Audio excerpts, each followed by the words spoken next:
Hello दोस्तों, हम बात करेंगे अमरनाथ गुफा के रहस्य के बारे में। तो चलिए शुरू करते हैं। हिमालय की सुंदर पर्वत श्रृंखलाओं में स्थित अमरनाथ हिंदुओं का सबसे अधिक आस्था वाला पवित्र तीर्थ स्थल है।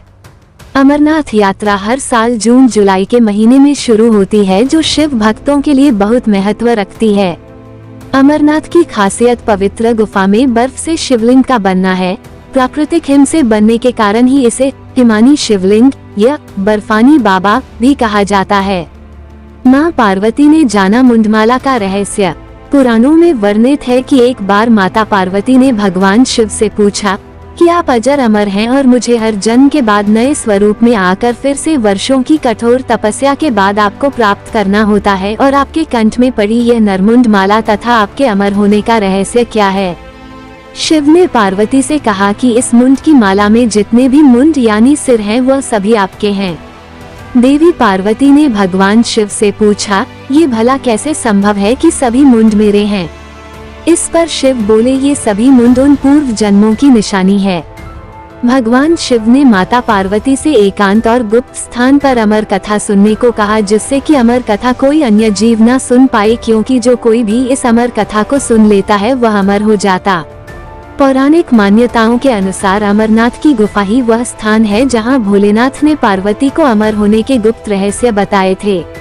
कद्रू के पुत्र कबूतरों ने सुनी कथा। भोलेनाथ ने जीवन के गूढ़ रहस्य की अमर कथा अपनी अर्धांगिनी देवी पार्वती को सुनाना शुरू किया, जिसमें उन्होंने जगत का सबसे बड़ा रहस्य, सृष्टि का आदि और अंत सब कुछ बताया। पर कथा सुनते सुनते पार्वती जी को निंद्रा आ गई और वह सो गयी। इस बात का महादेव को आभास नहीं हुआ। वे अमर होने की कथा सुनाते रहे, लेकिन गुफा में पहले से ही मौजूद 2 सफेद कबूतर श्री शिवजी से कथा सुन रहे थे और बीच बीच में हूँ कर रहे थे। शिवजी को लग रहा था कि देवी पार्वती कथा सुन रही हैं और बीच बीच में हुंकार भर रही हैं। इस तरह दोनों कबूतरों ने अमर होने की पूरी कथा सुन ली। कथा समाप्त होने पर शिव का ध्यान पार्वती जी की ओर गया, जो सो रही थी। शिव जी ने सोचा कि अगर पार्वती सो रही है तब इस कथा को सुन कौन रहा था। तभी उन्हें दोनों कबूतर दिखाई दिए। शिव जी उनका वध करना चाहते थे, क्योंकि उनके अमर हो जाने पर सृष्टि का संतुलन बिगड़ सकता था। इस पर कबूतरों ने विनती की, हे भोलेनाथ, जीवन और मृत्यु के दाता तो आप ही हैं। यदि आप हमें मार देंगे तो आपकी अमर कथा का महत्व नहीं रह जाएगा, आपकी कथा असत्य सिद्ध हो जाएगी। इस पर शिव जी ने कबूतरों को प्राणदान दे दिया और उन्हें आशीर्वाद दिया कि तुम सदैव इस स्थान पर शिव पार्वती के प्रतीक चिन्ह के रूप में निवास करोगे।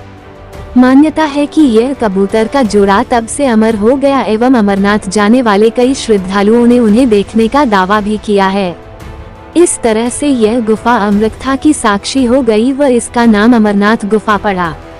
ऐसे ही और रहस्यमय तथ्यों को जानने के लिए हमारे चैनल को लाइक करें, हमारे चैनल को सब्सक्राइब करें और कमेंट करें कि आपको नेक्स्ट वीडियो कौन से टॉपिक पर चाहिए।